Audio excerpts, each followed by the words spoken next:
우리가 뭐 매체를 통해서 접하는 뭐 보안과 관련된 내용은 뭐 웹 어플리케이션의 취약점이라든지 혹은 뭐 굉장히 상위 레벨에서 이루어지는 뭐 해킹이 이루어졌다 뭐 이런 혹은 뭐 디도스 공격과 같은 뭐 그런 내용들인데, 제가 오늘 말씀드릴 내용은 뭐 IoT 혹은 이제 인베디드 소프트웨어나 인베디드 시스템을 개발할 때 적용할 수 있는, 그리고 이제 요즘 보안성 향상을 위해서 실제로 사용하고 있는 보안 기술들을 말씀드리겠습니다. 이제 먼저 이제 IoT 보안 위협 사례에 대해서 좀 말씀드릴 텐데요. 아마 알고 계신 내용들도 있을 수 있어요. 뭐 첫 번째 사례로는 이제 IP 카메라에 대한 이제 해킹인데요. 이건 이제 매체를 통해서 많이 확인해 보셨을 거예요.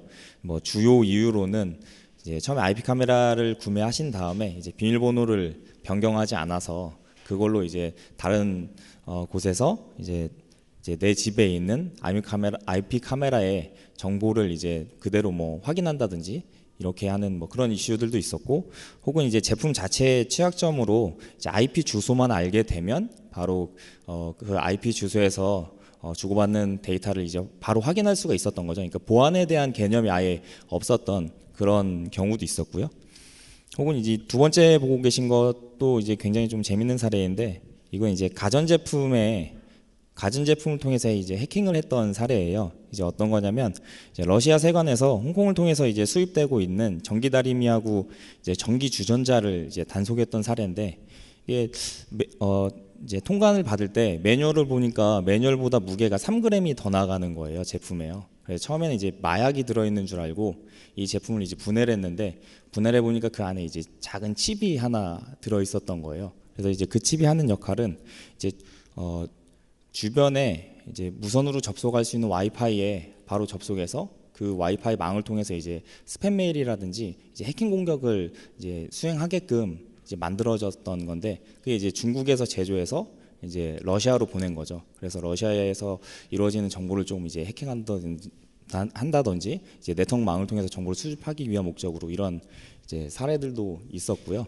이제 굉장히 다양하죠. 왜냐하면 이제 IoT 디바이스를 IoT 디바이스를 통해서 이제 해킹할 수 있는 방법이 굉장히 다양하기 때문에 이런 이제 일들도 많이 이루어지고요. 그래서 이제 나라 간에 이런 문제들이 발생할 수 있어서 이제 수입되는 제품이나 혹은 이제 기업에서도 이제 다른 회사로부터 납품받는 제품에 대한 이제 보안성을 어떻게 이제 확인할 것인지에 대한 고민이 이제 많이 늘어나고 있죠. 그리고 그 다음으로도 이제 비슷하게 스마트 TV하고 냉장고와 같은 이제 스마트 홈 기기를 통해서 스팸 메일을 이제 발송했던 건데요. 이것도 마찬가지로 이제 디바이스에 이제 악성 코드를 씹어두고 이제 이게 제품을 사용하는 곳에서 전원을 켜게 되면 이제 자동으로 와이파이에 접속해서 마찬가지로 스팸 메일을 이제 보내게 되는 그런 사례이고요. 이건 이제 제가 준비한 마지막 사례인데, 이건 이제 2011년도에 있었던 일이에요. 이게 이제 이란에서 미국에서 실제 임무에 투입해서 사용하는 드론을 탈취해서 그 드론을 탈취해서 이란에서 직접 성능을 개량한 드론을 3년 반 만에 만들어낸 이제 사례인데요. 이제 내용은 이렇습니다. 그 미국 네바다 공군기지에서 이제 원격으로 조정하는 무인 드론이에요, 이게. 근데 이제 이게 이제 이란 상공을 날아다녔겠죠. 그래서 이제 이란의 전자전 특수요원이 이걸 상공에 날아다니는 이제 미국 드론을 발견을 한 거예요. 그리고 나서 이제 드론에 이제 통신 체계를 조금 이제 방해하는 전파를 굉장히 강한 전파를 보냅니다. GPS 여기 보시면 이제 스푸핑 공격이라고 되어 있는데, 이제 굉장히 강한 위치 교란이라든지 이제 미국에서 원격으로 조정하고 있는 그 무선 신호를 받아들이지 못할 만한 강한 이제 공격을 드론에 직접적으로 합니다.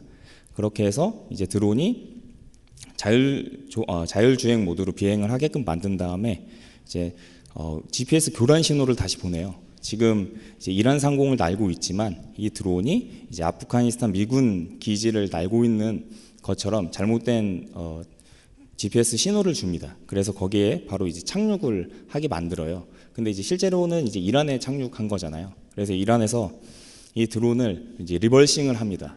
가져와서. 그리고 리버싱에서 3년 반 동안 계속 연구를 해요. 그래서 연구해서 이 미국에서 이 당시에 드론을 임무에 투입해서 사용했으면 최신의 드론 이제 무기라든지 여러 가지 기술들이 들어가 있고 거기에 이제 여러 가지 또 정보들이 들어가 있을 거잖아요. 그거를 다 이제 리버싱 엔지니어링을 통해서 자기들의 기술로 이제 만드는 거죠. 그렇게 해서 이제 3년 반 이후에 이제 이란에서 성능이 개량된 드론을 이제 만들었다고 보도를 합니다. 근데 이제 실제 이 드론 기술이 이제 만들어내기가 쉬운 기술은 아니에요.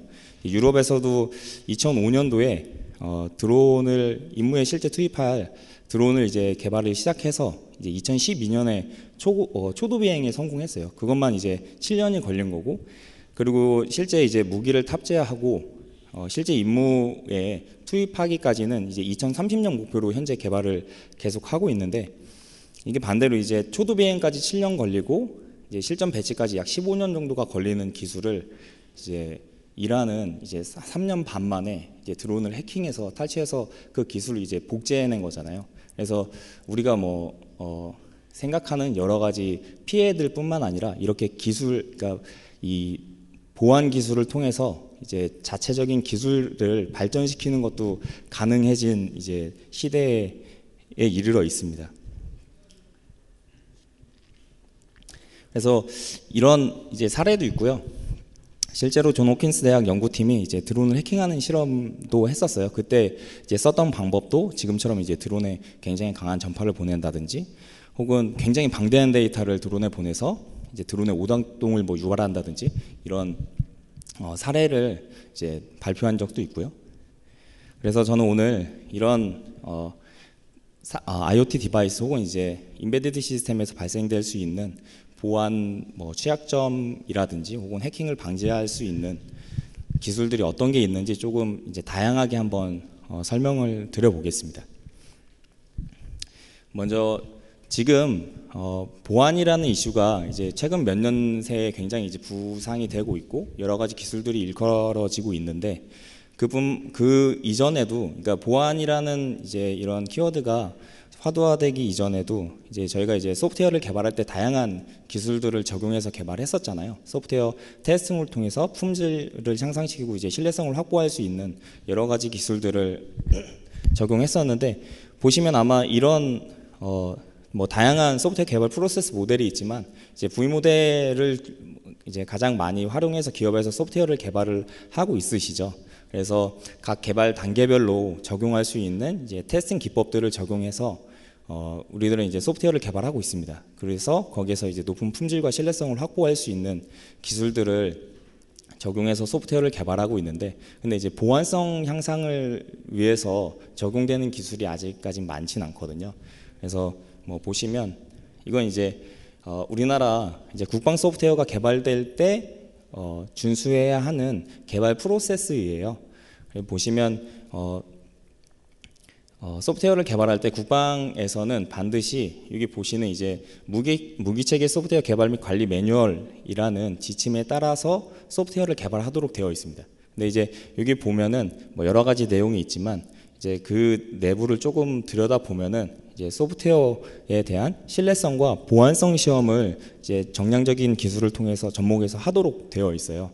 그런데 이제 그 내용을 들여다보면 아직까지 보안성과 관련된 부분에 대해서는 이제 조금 시행하고 있는 정책이라든지 내용이 약간은 미비합니다. 제가 뒤에서 조금 설명드리겠지만, 그래서 국방에서도 소프트웨어가 만들어질 때 여기 보시는 것처럼 이제 연구개발 주관 기관이 소프트웨어를 그냥 만드는 게 아니라 소유군의 요청에 의해서 개발이 필요한 제품에 대해서 이제 언급이 되고, 이 제품이나 혹은 이제 군 무기가 만들어질 때 각각 군 기관에서 어떤 역할과 책임을 가지고 개발이 진행될 수 있게끔 하고 있는 이제 장표인데, 보통은 방위사업청 주관으로 우리가 이제 소프트웨어를 이제 제품을 이제 군 장비를 개발하도록 하고 있고, 그리고 이제 국방과학연구소 산하에 있는 이제 공용기술지원센터하고 방산기술지원센터에서 국방 소프트웨어의 품질과 신뢰성을 이제 개발 단계부터 계속 점검을 해 나갑니다. 그리고 이제 연구개발 주관 기관에서는 이 정해진 신뢰성 및 신뢰성 및 보안성 시험 지침에 따라서 이제 계속 시험 활동을 하고 그거에 대한 이제 결과를 제출하도록 되어 있어요.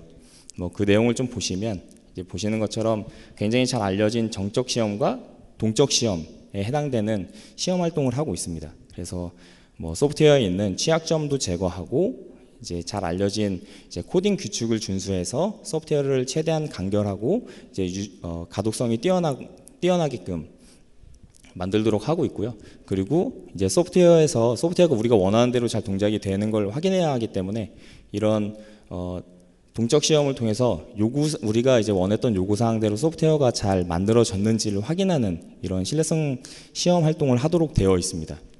근데 이제 국방 분야에서도 이제 보안과 관련된 이슈가 이제 굉장히 많이 대두되면서 약 2, 3년 전부터 이 보안성 시험이라는 걸 이제 진행하고 있어요. 이거는 이제 행자부에서 나온 소프트웨어 개발 보안 가이드에 보면 시큐어 코딩 규칙이라는 항목이 있습니다. 그래서 국방에서 만들어지는 이제 소프트웨어 중에 이제 전장 관리 정보 체계에 대해서는 시큐어 코딩 규칙을 적용해서 개발하도록 하고 있는데, 근데 이제 시큐어 코딩 규칙 자체가 굉장히 최소한의 이제 코딩 규칙이에요. 그래서 그것만으로는 어떤 취약점을 다 제거한다든지 혹은 이제 해킹을 방지한다든지 이런 건 이제 굉장히 부족한 이제 상황이고요.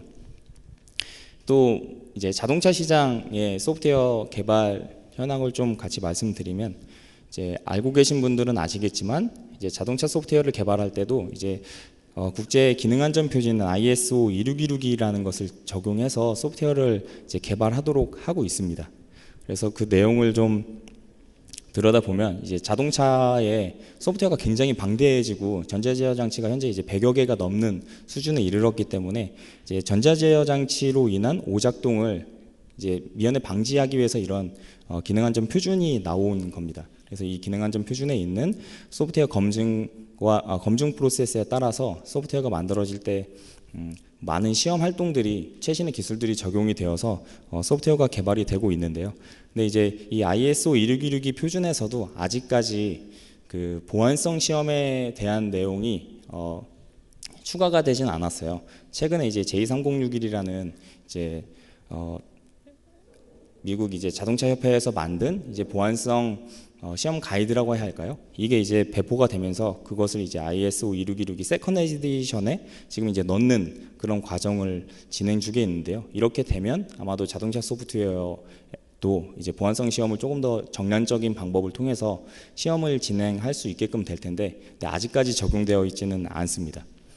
이제 자동차 소프트웨어도 만들어질 때 보면은 보시는 것처럼 굉장히 다양한 이제 시험 활동이 이루어져요. 이거 외에도 굉장히 많은 시험 활동이 이루어지는데, 이제 최신의 굉장히 이제 스테이트 오브 아트라고 하죠. 최신의 이제 기술이 가장 먼저 접목되는 분야 중에 하나가 자동차인데, 이 자동차에서도 아직 이제 보안성 시험에 대한 기준이 이제 마련이 되어 있지 않다는 거는 이제 아직까지 이제 우리가 소프트웨어를 개발하거나 이제 시스템이 개발될 때 보안 기술이 굉장히 이제 체계적으로 정량적인 기술이 적용되지 않고 있다고 봐도 조금 과언이 아닐 것 같습니다. 이제 그래서 여러 가지 보안 사고들이 발생이 되고 있는데, 그래서 여기에서 현재 우리가 이제 소프트웨어를 개발하고 있을 때 부족한 보안 기술이 어떤 것들이 있는지에 대해서 오늘 같이 한번 말씀을 좀 드려볼게요. 보안 기술은 크게 이제 두 가지 정도로 분류해 볼 수 있을 것 같아요. 하나가 이제 공격 기술이고 하나가 이제 방어 기술인데요. 공격 기술은 이제 보시는 것처럼 이제 해킹을 시도하기 위해서 혹은 이제 시스템에 폴트나 이제 페일리어를 유발하기 위한 이 보안 취약점을 발견하기 위해서 이제 대상 시스템에 타겟 시스템에 공격을 막 해보는 거죠. 그래서 이제 여러 가지 방법을 통해서 공격을 하고, 이때 이제 최종 목적은 이제 보안을 어떤 이제 목적에서든 이제 무력화시키거나 이제 무력화시키는데 그 목적이 있습니다. 그리고 이제 방어 기술은 이제 해킹이나 이제 보안 취약점이 이제 발생되지 않도록 이제 방어하는 건데, 여기 이제 대표적인 공격과 방어 기술들을 제가 조금 나열해봤어요. 굉장히 많은 종류가 있겠지만, 그래서 공격 기술을 먼저 보면은 가장 많이 이제 알려져 있는 게 어떤 전산망이 있다면 이제 포트 스캐닝을 하거나 취약점을 스캐닝하는 기술들이 있죠. 그래서 뭐 어떤 몇 번 포트가 열려 있는지, 그래서 해킹할 때 어느 포트로 이제 접속해서 해킹을 해야 할지, 그리고 열려진 포트에서 동작하고 있는 어떤 서비스나 어플리케이션들이 있다면 이 서비스나 어플리케이션이 사용하고 있는 운영체제 정보는 무엇인지, 그래서 그 운영체제 정보를 알게 되면 그 운영체제가 갖고 있는 취약점을 반대로 또 알 수 있잖아요. 그래서 그런 정보를 가지고 또 뭐 공격을 해볼 수도 있고요. 혹은 이 뭐 브루트포스 같은 경우에는 잘 아실 텐데, 이제 비밀번호를 이제 여러 가지 방법을 통해서 이제 대입해 보면서 비밀번호를 찾는 기술이죠. 뭐 예전에 휴대폰에 있는 비밀번호를 찾기 위해서 뭐 0000부터 9999까지 이렇게 값을 넣어 보면서 비밀번호를 찾는데, 이제 그 기술이 이제 무차별 대입 공격인데, 요즘에는 이 브루트포스 공격도 굉장히 발전이 되어서요. 이제 단순하게 비밀번호를 넣는 게 아니라 이제 비밀번호를 뭐 이제 가장 사람이 많이 이제 사용하는, 혹은 뭐 디폴트로 사용되어지는 이제 여러 가지 정보들이 있을 텐데, 이 정보들을 활용해서 라이브러리 혹은 이제 리스트를 가지고 있어요. 비밀번호 리스트 같은 것들. 그래서 이런 리스트화 되어 있는 정보를 가지고 공격을 해서 뭐 비밀번호를 얻어내기도 하고요. 뭐 디도스 공격은 굉장히 잘 알고 계시죠. 이제 서비스에 이제 서비스가 원활하게 이루어지지 않게 하기 위해서 굉장히 많은 이제 데이터를 여러 곳에서 이제 보내서 이제 시스템을 이제 뭐 기능이 서비스가 되지 않게 한다든지 뭐 이런 거고, 그리고 이제 맨 위에 있는 이 퍼징 공격 혹은 뭐 퍼징 테스트인데요. 이제 이건 이제 소프트웨어 테스트 기법 중에 하나로, 어떤 대상 타겟 시스템이 있으면 이 타겟 시스템에 이제 예상치 못했던 이제 입력값들을 넣어보는 거예요.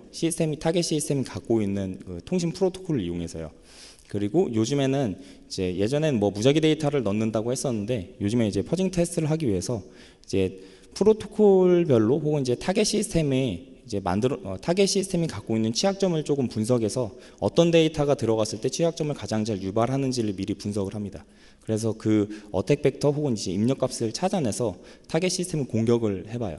그렇게 해서 이제 뭐 시스템의 이제 취약점을 발견하고 그 발견된 취약점을 이용해서 이제 해킹을 하는데, 이제 퍼징 기법이 혹은 퍼징 공격이 이제 굉장히 많이 활용되고 있는 이제 공격 기술 중에 하나인데, 이제 왜 그러냐면 이제 해커들이 이제 처음에 이제 해킹을 할 때 시스템에 가장 먼저 하는 게 이제 시스템의 취약점을 유발하는 방법인데요. 그때 이제 사용하는 이제 공격 기술이 바로 이제 퍼징 공격입니다. 그래서 이 퍼징 공격을 많이 활용하고 있고요. 뒤에서 조금 더 이제 자세하게 말씀드리기로 하고요.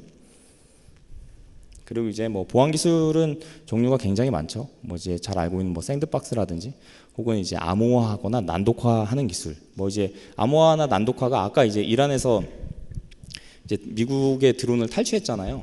그때 이제 그 CPU에서 이제 결국에는 어떤 바이너리 파일이 동작이 되면서 이제 그 임무를 이제 수행하고 있었을 텐데, 근데 이제 만들어진 바이너리 파일이 분명히 암호화되고 난독화되어 있었을 거예요. 그래서 그걸 이제 리버스해서 보려고 해도 그 내용이 무엇인지 이제 확인하기가 굉장히 어려웠을 텐데, 이제 이란에서는 그걸 이제 깬 거죠. 그걸 깨고 이제 본래의 이제 소프트웨어 정보를 확인했겠죠. 그렇게 해서 이제 다시 이제 자기들이 원하는 목적을 달성해서 이제 개선된 제품을 만들 수 있었을 거고요. 이제 난독화를 조금 더 말씀드리면, 이제 소프트웨어를 이제 릴리즈할 때 이제 요즘에는 바이너리 파일을 이제 열어서 이제 볼 수 없도록 이제 다양한 뭐 암호화를 한다든지 난독화를 많이 해요. 그래서 이제 난독화가 된 바이너리 파일을 리버스해서 보게 되면 어떻게 되어 있냐면, 이제 본래의 소프트웨어 이제 동작 흐름이 있을 거잖아요. 근데 그 본래의 동작 흐름은 보이지 않고요. 난독화된 바이너리 파일을 리버스해서 보면 굉장히 복잡한 구조로 되어 있어요. 그래서 본래 어떻게 설계되었는지를 알아볼 수 없게끔 되어 있습니다.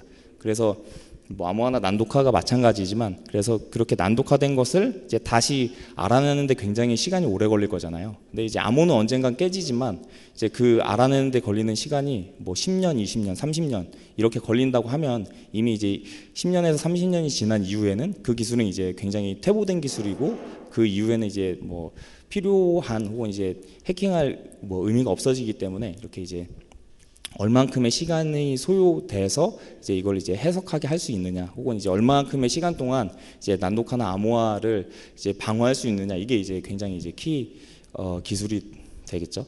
그리고 이제 또 하나가 이제 메모리 보호 기술인데, 이 메모리 보호 기술은 이제 운영 체제에서 스케줄링과 더불어서 이제 메모리 보호하는 것도 굉장히 이제 중요하게 생각을 하고 있죠.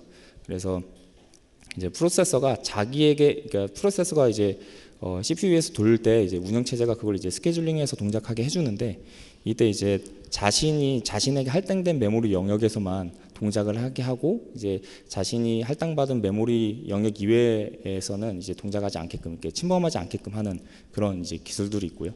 그리고 그 외에 뭐 V3라든지 여러 가지 이제 보안 프로그램들을 우리는 이제 PC에 설치해서 활용을 하고 있죠. 이제 보안 취약점을 어떻게 찾고 이제 어떻게 방어하는지 이런 내용들을 조금 말씀드릴 텐데요.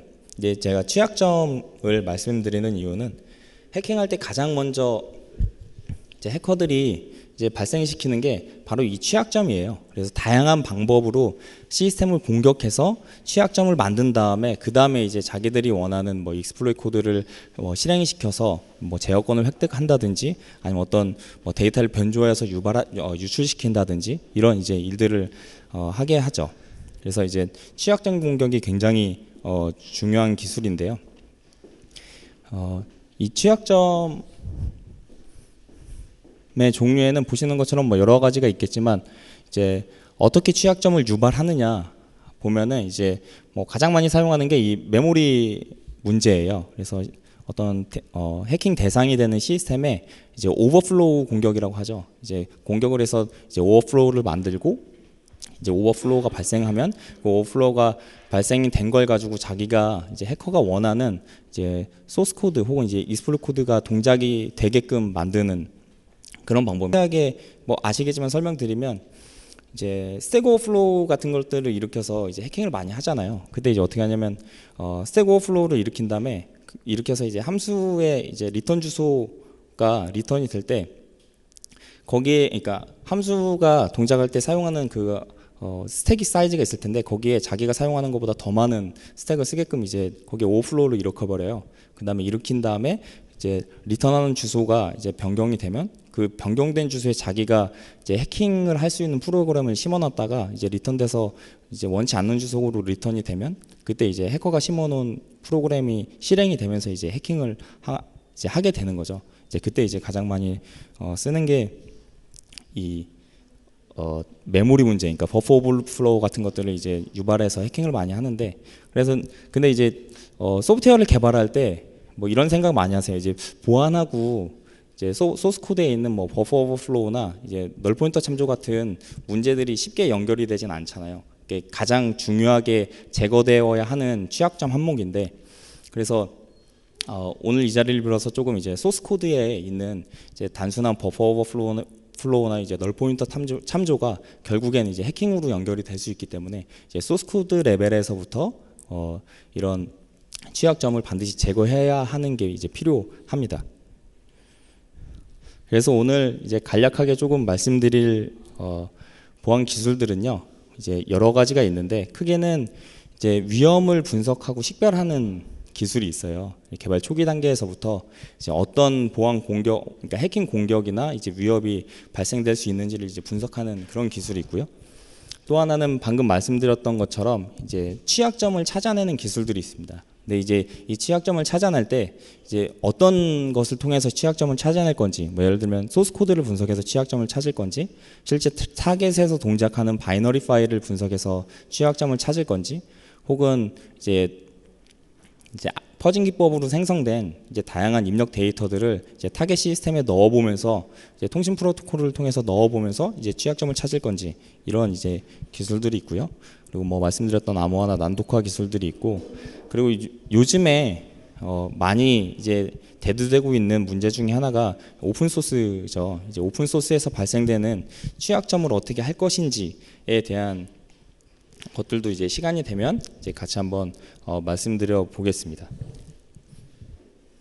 그리고 앞서서 말씀드렸던 기술들이 적용되는 이제 개발 단계인데요. 이제 요구사항 정의보다 더 빠르게 하는 게 이제 개발할 시스템에서 발생될 수 있는 이제 위협이 어떤 것들이 있는지, 이제 어떤 공격이 들어와서 이제 우리가 원하는, 그러니까 해커가 원하는 정보를 이제 빼내갈 수 있는지, 쉽게 말씀드리면 그런 이제 위협을 개발 초기 단계에서부터 분석을 하는 기술이 있고요.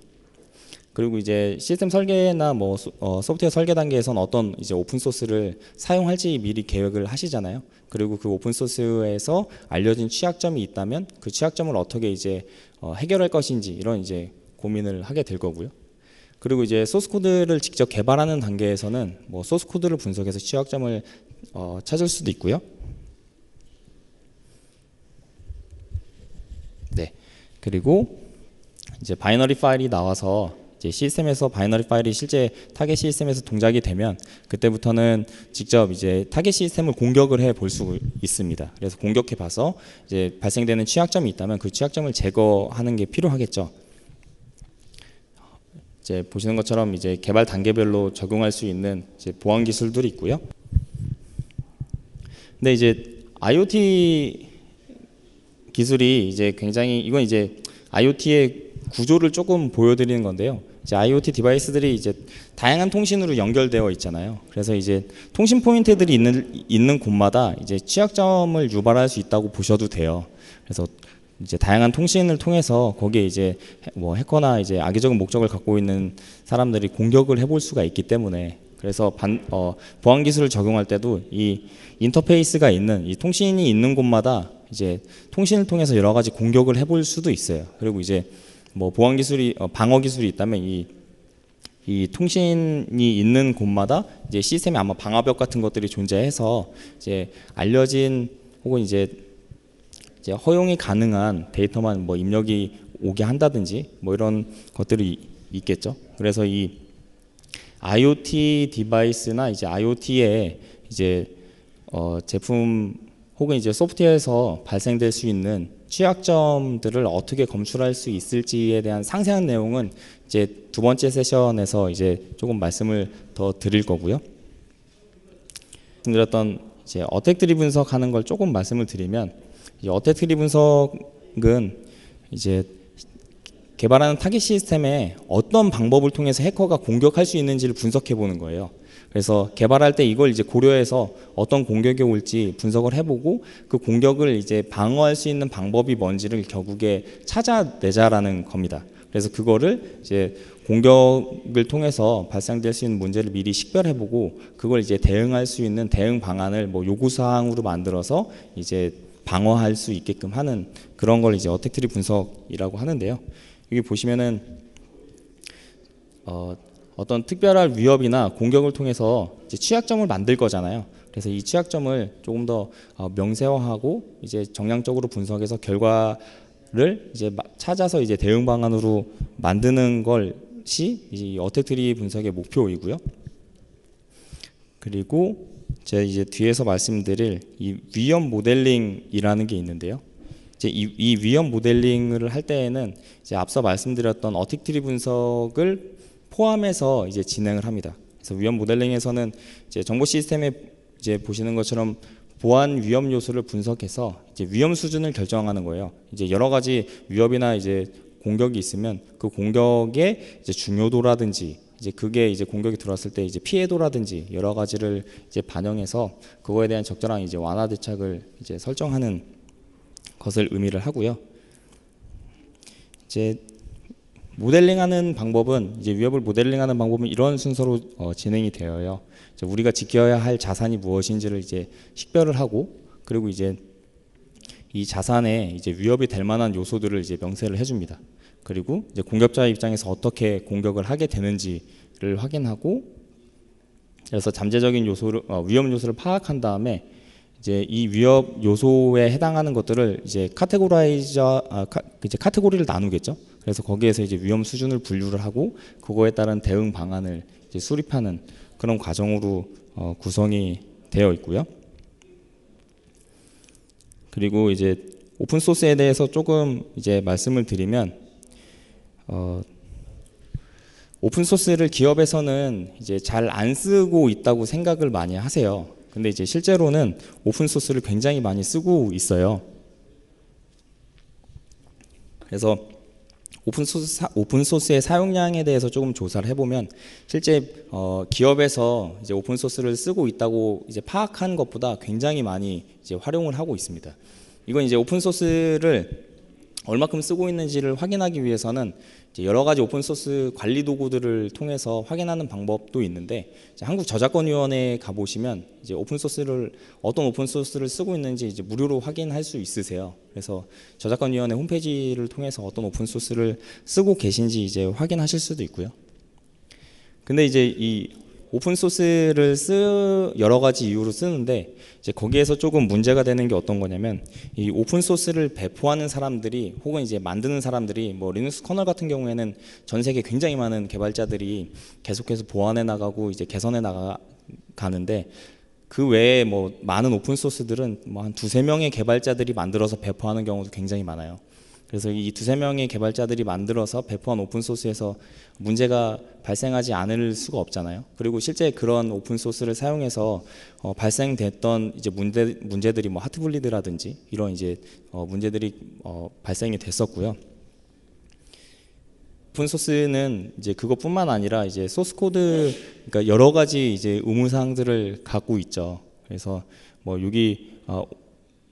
요건 이제 보안과 관련된 내용은 아니지만 이제 소스 코드를 반드시 공개해야 하는 오픈 소스도 있고, 혹은 뭐 사용권을 굉장히 반드시 이제 고지한다든지, 혹은 특허권을 포기해야 한다든지 여러 가지 이제 제약 사항이 있는 오픈 소스들이 있는데, 여기 보시면 이제 오픈 소스에서 발생되는 평균 취약점의 개수예요. 22개고 이건 통계치긴 한데, 근데 이제 오픈 소스가 조금 재밌는 게 일부러 소프트웨어를 오픈 소스로 이제 공개하면서 취약점을 심어서 공개하는 경우도 많아요. 그래서 뭐 이건 이제 저희가 연구 과제를 통해서 이제 어떤 기관하고 진행했었던 과제가 있는데, 이미 미국에서 오픈 소스로 공개한 그 버전이 있더라고요. 소프트웨어 플랫폼이 있더라고요. 그래서 그걸 가져다가 조금 분석 활동을 했었는데 올바르게 잘 동작이 되지 않아요. 그리고 실제 그 소스 코드를, 오픈 소스니까 소스 코드를 분석해 보면 그 내에 굉장히 많은 취약점들이 들어가져 있어요. 그래서 이제 오픈 소스에 일부러 취약점을 심어서 배포하는 경우들도 있기 때문에 이제 오픈 소스를 쓰실 때 이제 취약점, 그러니까 라이선스 관리 방안뿐만 아니라 취약점에 대해서도 어떻게 이제 관리를 해야 하는지 고민을 이제 많이 해야 하겠죠. 그래서 요즘에는 이 오픈 소스를 분석해서 오픈 소스가 갖고 있는 취약점을 알려주는 이제 상용화된 도구들도 굉장히 많이 있어요. 혹은 사용하고 있는 오픈 소스 버전을 알고 계시면 이제 그 오픈 소스 버전에서 발생되는 취약점이 무엇인지를 좀 손쉽게 이제 확인하실 수 있는 방법들도 있고요.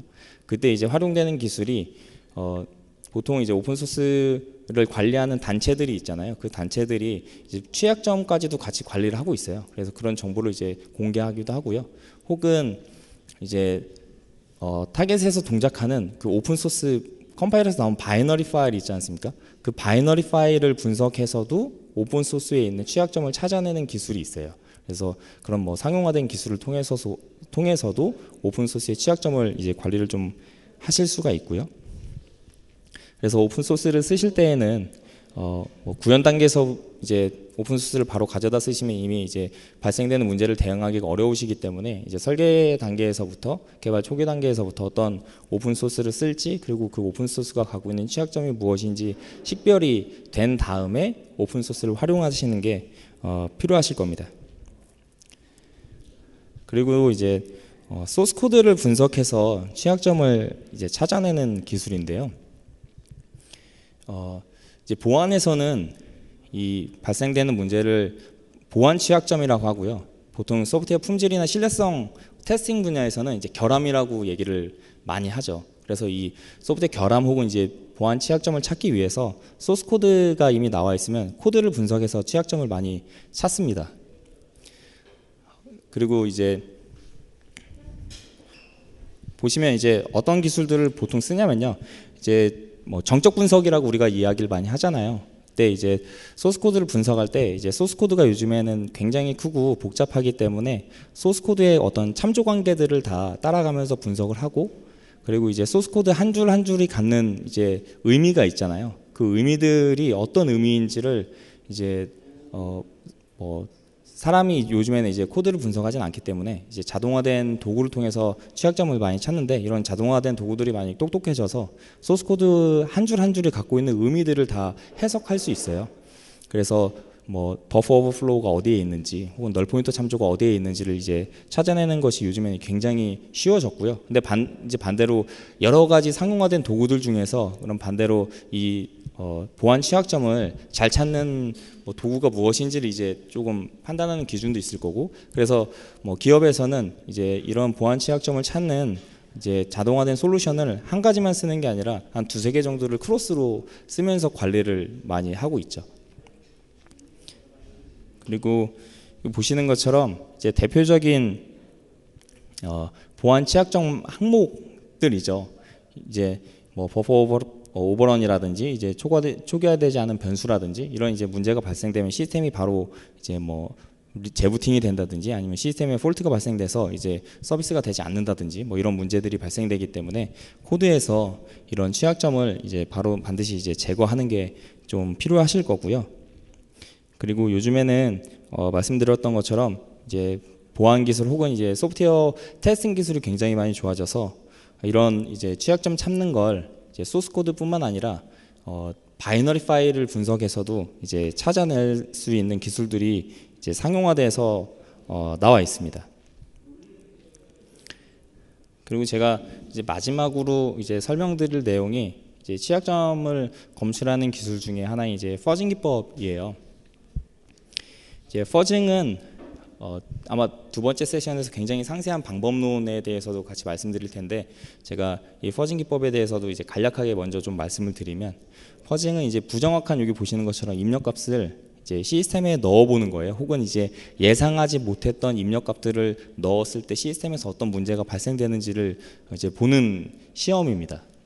근데 이제 이 퍼징 기법이 이제 굉장히 알려진 거는 해커들이 시스템을 해킹할 때 이제 취약점을 유발시키기 위한 방법으로 이 퍼징 기법을 쓴다라는 점에서 이제 많이 화두가 되고 현재 이제 많이 활용이 되고 있는데요. 이제 퍼징 이 테스트를 이제 품질 관점에서 보면은 강건성 테스트로 볼 수도 있어요. 그래서 제품에 어떤 내가 개발하는 소프트웨어에 이제 예상이 되는 입력값 있잖아요. 이제 예상되는 입력값들이 왔을 때는 올바르게 동작이 될 텐데, 예상되지 않는 입력값들이 왔을 때에도 본래의 기능을 잘 이제 수행할 수 있느냐 하는 그런 관점의 강건성 테스트로도 볼 수 있고요. 이제 보안 관점에서는 어떻게 보냐면 이제 예상되지 못했던 입력이 왔을 때 이제 어떤 취약점이 발생되는지, 이 취약점이 발생이 되는 게 이제 굉장히 중요하기 때문에 이제 보안 관점에서는 이제 취약점을 찾아내는 방법론으로 이 기술을 굉장히 많이 쓰고 있고요. 이게 이제 또 중요한 이유가 이제 IoT 장치들은 반드시 이제 통신이 있잖아요. 그래서 이 통신이 많을수록 취약점에 노출될 포인트가 많아지는 거기 때문에 이제 반드시 이제 여러 가지 통신 프로토콜을 쓰면은 그 해당되는 프로토콜을 통해서 다양한 퍼징 기법으로 생성된 입력값들을 넣어보면서 이제 다양한 입력이 왔을 때에도 시스템에서 취약점이 발생되지 않는지를 반드시 확인하는 게 필요합니다. 그리고 실제 이제 기업들이 아까 저희가 서두에 말씀드렸던 것처럼 뭐 전기 다림이나 전기 주전자에 이제 악성 프로그램이나 어떤 그 해킹 칩을 심어 놓는다고 했잖아요. 그래서 이런 이제 납품받는 디바이스 자체를 퍼징 기법으로 생성된 이제 어택 벡터, 그러니까 입력값들을 직접 넣어보면서 시험을 해봐요. 그래서 여기에서 취약점이 발생이 되면 뭐 예를 들어서 납품 검사에 패스하지 못하게 된다든지 이런 이제 프로세스를 갖고 있는 회사들이 굉장히 많습니다. 뭐 자동차나 일반 이제 가전 시장뿐만 아니라 다양한 도메인에서 이 퍼징 기법을 혹은 퍼징 테스트를 많이 쓰고 있습니다. 이제 퍼징 시험할 때는 어떤 식으로 하냐면 대상이 되는 타겟 시스템에 이제 시스템이 갖고 있는 통신 프로토콜을 통해서 이제 어택 벡터를 넣어봐요. 그러니까 취약점을 유발할 수 있는 공격 데이터를 넣어보고 이때 이제 어떤 문제가 발생되는지를 보는데, 이때 이제 어택 벡터를 생성하는 기법을 이제 고도화돼서 만들어야 하잖아요. 그래서 그런 연구들이 많이 이루어지고 있어요. 그러니까 어떤 방식으로 어택 벡터를 만들었을 때 시스템에서 취약점이 유발이 되는지. 그래서 이제 여기에서도 마찬가지로 이제 오버플로우를 유발할 수 있는 데이터를 만들어서 넣어보기도 하고요. 혹은 이제 입력되는 데이터의 비트 단위를 이제 쪼개가지고 비트 단위로 데이터를 막 변형한다든지, 이제 입력되는 데이터의 입력값의 데이터의 순서를 이제 바꿔보면서 막 넣어본다든지 다양한 방법으로 이제 공격을 해봅니다. 그리고 거기서 어떤 취약점이 발생이 되는지를 이제 확인을 해보는 거죠. 그래서 뭐 이 취약점은 뭐 특히 이제 퍼징 시험은 통신 프로토콜만 있다면 이제 시험을 해볼 수가 있어요. 굉장히 단순하고 어렵지 않은 방법으로요. 다만 이제 아까 앞에서 보셨던 것처럼 이 어택 벡터를 얼마나 잘 만들어서 시험을 할 거냐 하는 이제 고민이 좀 필요하실 거고요. 이미 이제 굉장히 상용화돼서 사용되고 있는 이 어택 벡터를 생성할 수 있는 뭐 도구들도 있고 이제 다양한 기술들이 나와 있기 때문에 한번 이제 이 퍼징 테스트를 통해서 개발하고 계신 IoT 제품들이 있다면 한번 시험에서 어느 정도의 취약점이 있는지를 한번 확인해 보시는 것도 도움이 아마 많이 되실 겁니다.